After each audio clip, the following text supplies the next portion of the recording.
안녕하세요, 여러분. 혹시 이름 한번 바꿔볼까? 이런 생각 해보신 적 있으세요? 많은 분들이 고민하시죠?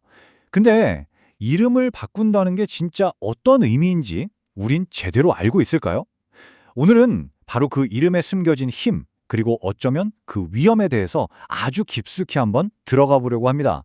지금 이름이 영 마음에 안 들어서 아니면 운이 좀 풀렸으면 하는 마음에 개명을 생각하고 계신가요? 네, 그럴 수 있죠. 근데 잠깐만요. 그 결정을 딱 내리기 전에 우리가 꼭 알아야 할 이름의 진짜 모습, 그 깊은 진실이 있습니다. 우리가 살고 있는 지금 이 시대가요, 사실 굉장히 특별한 시기라고 해요. 어떤 자료에서는 이걸 3대 7의 법칙이 적용되는 때라고 설명하더라고요. 이게 뭐냐면 사회가 한 70% 정도 이렇게 발전하고 나면 낡은 30%는 허물고 새롭게 나아가야 하는 그런 시기라는 거죠. 다시 말해서 모든 걸 다시 한번 돌아보고 재평가하는 엄청난 대전환의 시대, 바로 그 중심에 우리가 서 있는 겁니다. 생각해보세요. 예전에는 이름을 한 번 지으면 그게 거의 평생 가는 거였잖아요. 법적으로도 사회적으로도 바꾸는 건 상상도 못했죠. 근데 지금은 어떻습니까? 법이 개명을 허용하잖아요. 이게 그냥 단순한 법 조항의 변화가 아니에요. 이 시대 자체가 우리한테 잘못된 게 있다면 바로 잡아라 하고 기회를 주는 아주 강력한 신호라는 거죠. 스스로를 의도적으로 교정할 수 있는 그런 시대가 열린 겁니다. 자, 보통 이름을 바꾼다, 개명한다 하면 딱 떠오르는 게 있죠? 뭔가 운도 좋아지고 하는 일도 술술 풀릴 것 같은 그런 멋진 이름이요. 그런데 말이죠. 여기서 우리가 진짜 근본적인 질문을 한번 던져봐야 해요. 과연 그렇게 듣기 좋고 강력하고 인상적인 이름이 무조건 나한테 좋은 걸까요? 이게 참 재밌는 비유가 하나 있어요. 옛날 어르신들이 왜 일부러 자식 이름을 개똥아 이렇게 좀 하찮게 지었을까요? 그 이름에는 어떤 기대나 압박감 같은 게 전혀 없었거든요. 그러니까 오히려 더 자유롭게 얽매이지 않고 살 수 있었던 거죠. 자, 그럼 반대로 큰 용웅이라는 뜻의 대웅이라는 이름을 가진 아이는 어떨까요? 와, 이름부터 무게감이 장난 아니죠? 근데 만약에 이 아이가 그 이름의 무게만큼 위대한 삶을 살지 못한다면 그 이름은 더 이상 축복이 아니라 평생 자기를 짓누르는 무거운 짐이 되어버리는 겁니다. 역설적이죠? 자, 그럼 이제 좀 감이 오시죠?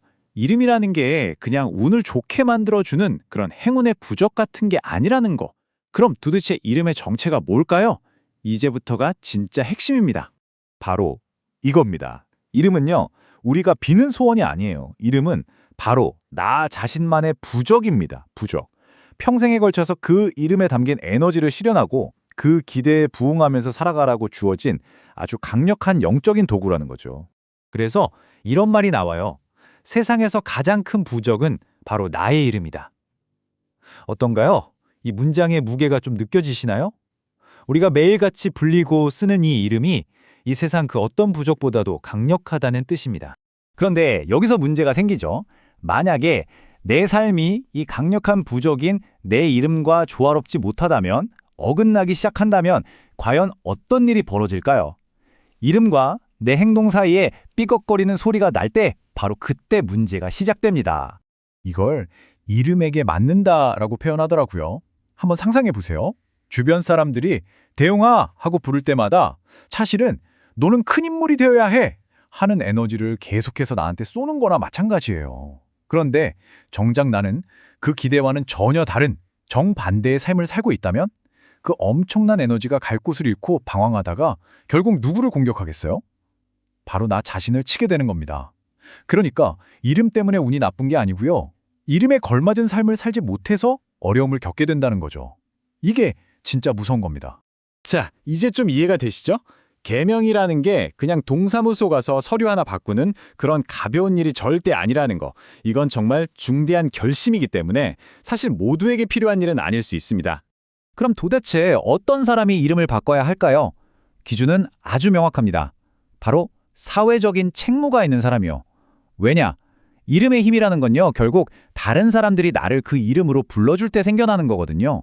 아무도 안 쓰는 새 이름은 그냥 종이 위의 글자일 뿐이에요. 그러니까 내가 명함을 가지고 다른 사람들을 만나고 내 이름으로 세상과 소통해야 하는 사람이 지금 쓰는 이름의 무게 때문에 너무 힘들다면 바로 그때 개명을 진지하게 고려해 볼 수 있다는 겁니다. 그래서 만약 나는 정말 계명이 필요하구나라고 결심했다면 반드시 이 세 가지 단계를 거쳐야 합니다. 첫째, 그 이름이 세상에 불릴 만한 공적인 이유가 있어야 하고요. 둘째, 그냥 누가 이름 좋아요 해서 덥석 받는 게 아니라 그 이름에 들어가는 한자, 한 글자, 한 글자가 어떤 뜻을 가졌는지 스스로 파고들어서 깊이 공부해야 합니다. 그리고 마지막, 이게 제일 중요해요. 바로 서약입니다. 앞으로 나는 이 이름의 뜻대로 살아가겠습니다. 라고 자기 자신과 그리고 세상 앞에 맹세하는 그 과정이 반드시 필요하다는 거죠.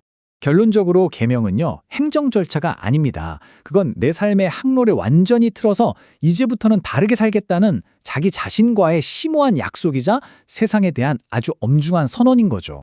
이 말이 모든 걸 요약해주는 것 같아요. 부모님이 주신 이름이 하나의 부적이었다면 새로운 이름은 당신 스스로에게 부여하는 부적이다. 부모님이 주신 이름은 타고난 운명의 부적이었죠. 하지만 새로 짓는 이름은요, 내가 직접 선택하고 그 모든 결과를 책임져야 하는 새로운 운명의 부적입니다. 그 책임감의 무게 상상이 되시나요? 자, 오늘 이야기의 마지막입니다. 여러분 스스로에게 이 질문을 한번 던져보셨으면 좋겠습니다. 지금 나의 삶은 내가 매일 불리는 내 이름에 과연 부끄럽지 않은가? 오늘 이 시간이 여러분의 이름이 가진 진짜 의미를 한번 깊이 성찰해보는 그런 계기가 되었기를 바랍니다.